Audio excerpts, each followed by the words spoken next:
am definitely not a Halfords guy. I would much rather order things on eBay. Your love's got me singing in the morning. Got that to a voice. Why would we need more than? Yeah, your love's got me singing in the morning. Breakfast and conversations. And don't get boring. Well, it's almost time for Lexy's MOT, and there's a few jobs to do. I started doing the usual, you know, check the lights, etc.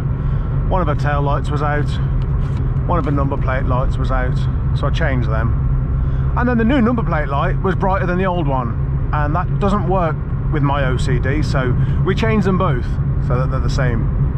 And then I realised that my side repeaters, they're a little bit white.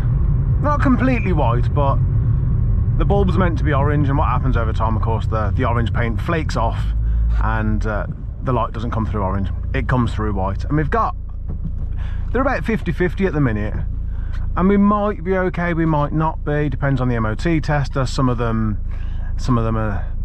have a thing about these orange bulbs. I've failed on these before, so gonna go and get some orange bulbs.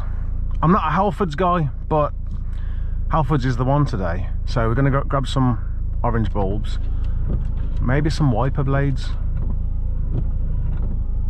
Look how cold it is outside.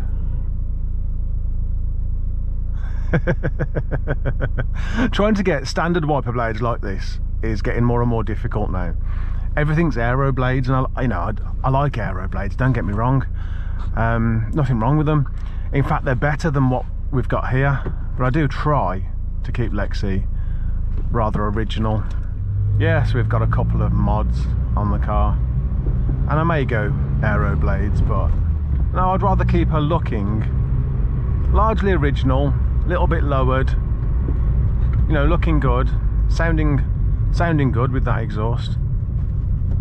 But yeah, trying to get some decent standard wiper blades nowadays. There used to be a guy on eBay I used to buy actual blades from, not the whole thing, just the rubber bit, and they were bloody brilliant. But I think he sold out.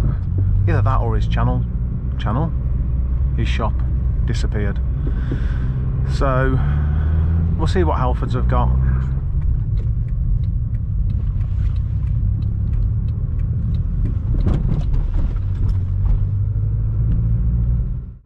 Okay, so that was a successful trip to Halfords, for what Halfords is really. Got what we needed, let's get home, let's get this fitted, and then we'll get underneath the car. As cold as it is, we will get underneath, clean out her wheel arches, make sure that she's not going rotten. Right then, let's move Mr. Leaky Diesel's horn out of the way and get these things cleaned up. Right, that's a bit cleaner than they were.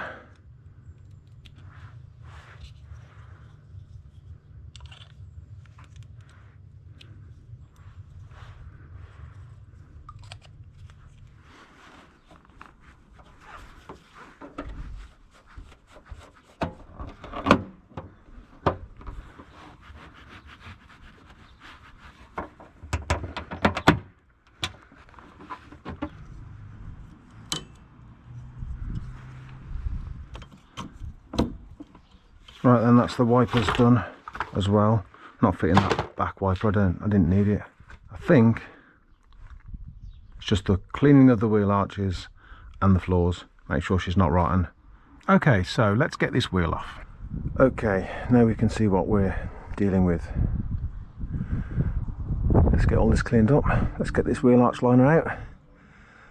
Get everything cleaned up and check everything.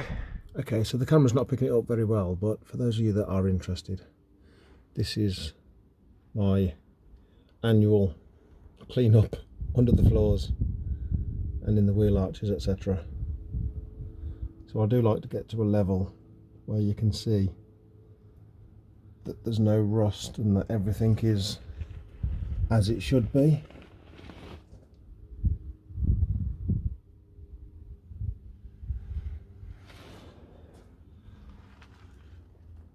Okay, so this is what you're looking for when you're doing your checks. You see the leading edge of that metal there, where the paint's come off it. and it's exposed the metal behind. Now that's not a problem, that metal is still solid, but that will definitely be a problem in the very near future.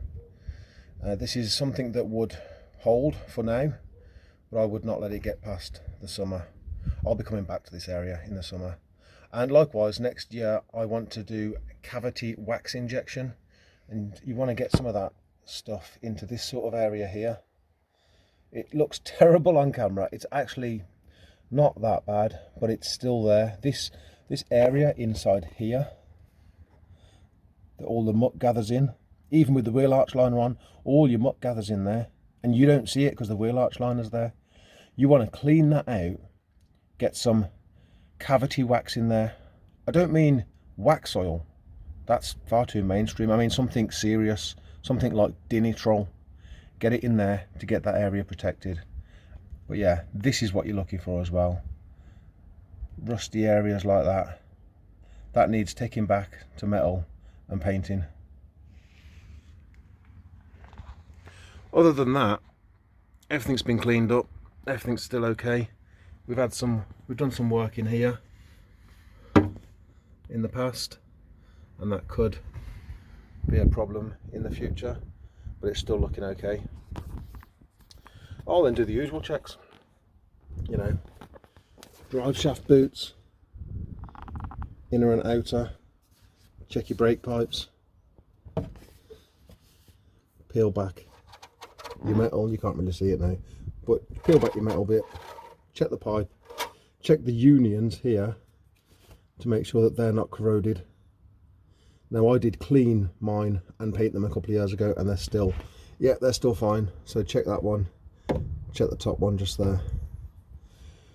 Brakes had a service a couple of weeks ago, so they're nice and look at the water that I've got on the disc there. I might have to clean that off. In fact, yeah, I am going to have to clean that off because that's dirty water. I'll clean that off before we put the wheel back on. But yeah, the brakes had a service a couple of weeks back, so everything's clean and clear and greased up properly and doing exactly what it should be doing. These drop links, I thought one of them had a split boot. I think it was this one. I remember it, but I've just cleaned it up, and maybe it was just dirt. Maybe in my mind I thought it was split, and it turned out to be dirt, and it's still stuck in my head that it was split. But I'll check the other side. But other than that, yeah, everything looks all right in this wheel arch. We'll get the liner cleaned up and put back in. Okay, so the disc is now clean, wheel arch liner's back in, cleaned up, so water, and then a proper clean up with this stuff. Yeah, we're ready to get back together, and now I can go and do the same or similar on the other three corners. Okay, so it's a similar story on this side, not as bad, but the paint has started coming off that leading edge there. I mean, the inside, again, it isn't as bad, but yeah, again, that's the extent of the damage there, and it's not much, but I've had this car 5 years and I haven't had a problem in that area. It's exactly what you wouldn't notice, and by next year's MOT, that would be corroded through. I knew it. I don't know if you can see that because it's a little bit wet from cleaning. This boot, I've just remembered what we did, it was the summer. This boot looks a little bit crusty there. That's because in the summer, when I was cleaning out under here, I noticed that boot had a little split in it. It wasn't all the way through, but it had just started to perish. So what I did was I put on some vulcanizing rubber solution, the sort of thing that you use for bicycle puncture repairs, and I put it on there as a bit of a stopgap. And I guess I could replace these, but actually that's held. Could be a problem in the future, but that's held. I'm actually quite impressed with that. I knew that there was something about these drop links. Okay, so we're on to the rear left wheel arch, the easiest of the four, because being at the back we don't have drive shafts and loads of stuff to worry about, and being on the left we don't have to worry about all the petrol filler pipes that we're going to see in a minute on the other side. So in here then, nothing really to do in here other than a clean, which I have done. This dirt up here is ingrained from over the years. That's probably not going to come off. But as for the inspection, looking good. Nothing actually to do under here today really, apart from a clean. Brake pipes still look okay, unions, etc.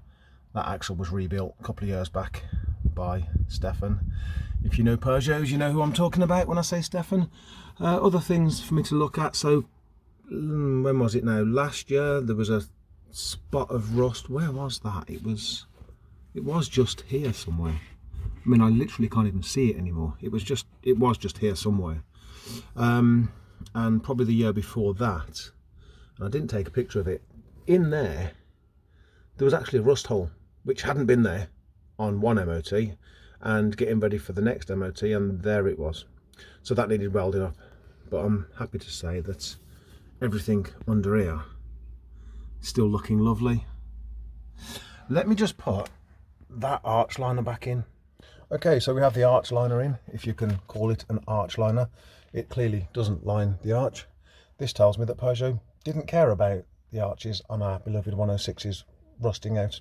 But let's call it an arch liner for want of a better name. So, from the factory, these are fitted with single-use clips, and there is still one at the top there, which is different to the other three, because there's two here, and there's one just underneath at the back here. Now, when I took these out, you take out the standard clips and you destroy them to get them out. So what I've then done is I've replaced them with these clips here, which are a Citroen C1 and Peugeot 107 arch liner clip for a 7mm hole, and they just clip in so that you can get your arch liners out whenever you want without having to replace your clips. And the rear right wheel arch, nothing to report in here, exactly as the other side. Clean up, clean the arch, took it out, cleaned it, the arch liner rather. These pipes, these fillers here, had some problem a few years back with rust behind these pipes. So all of this had to come out. That was an absolute pain to get that lot out.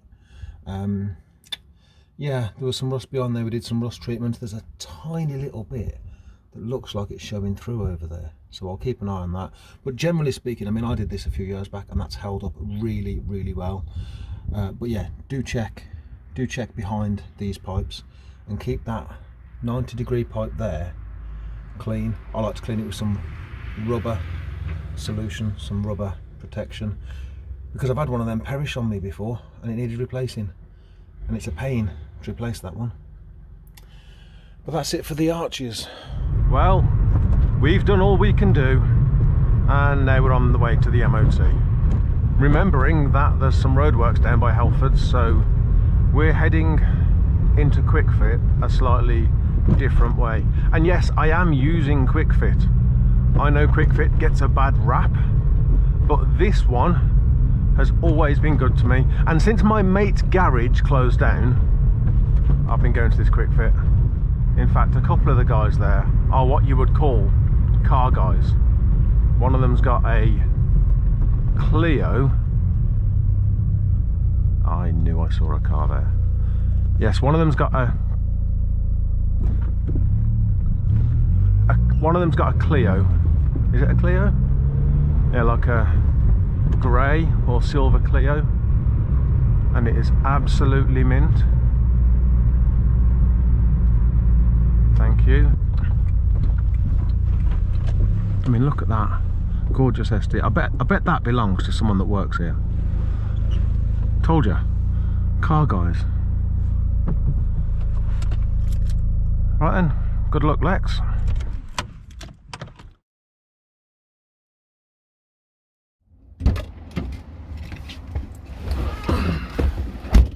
Well, she passed. Yes, she passed. Second year in a row that she's just gone in and got a straight pass and no advisories, and honestly, I'm so chuffed. My history with this car and its MOTs has been a little bit up and down. Yes, I got this car in 2017, and a couple of months later I put her in for her MOT, and she failed on a ball joint, a bulb, and also her power steering decided that it wasn't going to work. Even though the car had been driving fine, drove to the MOT station absolutely fine, she decided that on test, yes, she decided that on test her power steering wasn't going to work. Now the power steering on these is electrical, and it was just a problem with the connection. So all of those problems remedied, went back in and she got a pass. Then 2018 we got a pass, 2019 we got a pass. I've forgotten about the traffic up here again. Yes, 2019 we got a pass with an advisory about one of her trailing arm bearings was worn. And so in 2020 that's when she got her big failure. But then once we'd been up to Lime Regis, got the axle rebuilt, went back, then she got her pass, and again no advisories. So this is 3rd year of no advisories, 2nd year of getting a straight pass. Now I already knew that she'd passed her MOT when I was going to pick her up, and yes, she's got a straight pass and no advisories, but it turns out that her trip to the garage for her MOT wasn't without incident. Now when the guy started telling me what had happened in the garage today, I thought, is he serious? Like, I kind of thought he was pulling my leg at first, but he wasn't. He was being serious. So what's happened is I've gone to pick her up, and we're talking, and you know, he's saying, lovely example, nice and clean underneath, etc. He said, but she is lowered, and she is. She's lowered 40mm at the front and 30mm at the back, just to get that nice comfortable stance that I think she should have had from the factory. He said, and we've actually had a bit of a problem today. He said, but it's nothing to worry about, we've remedied it. He said, but I'll tell you what's happened. He says, because your car's lowered, as we've driven onto the brake roller tester, the front wheels, they dip down into the floor for them to test the brakes. And he says, as we've driven off, he says there's a bolt sticking up out of the floor of our brake roller tester, only a little bit, and he did show me it. It's, you know, it's only sticking up about 10mm.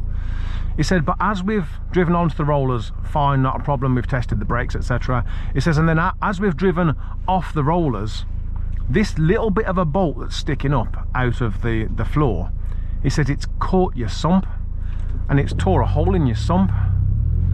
And he showed me the bolt. He showed me the sump as well, actually. I should have taken a picture of it. It's gashed the sump. And so what they've done, I guess we could have ended up arguing about this between us, you know. They could have said, well, it's not our fault, your car's lowered, and I would have said, well, it is lowered, but you've MOT'd it before, and it's your brake roller tester that's got a bolt sticking up out of the floor.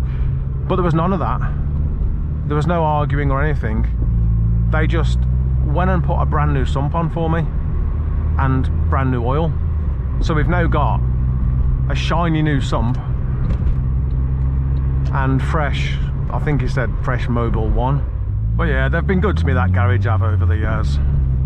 And Lexy, what can I say? I'm so proud of her. Some people might not understand that, you know, how can you be proud of a car? It's not a person, it's not a pet, it's, you know, it's not alive, it's just a mechanical object. It's just coming together of all these bits and pieces to make a car. You know, how can you be proud of that? But car people will know that cars can be so much more than the sum of their parts.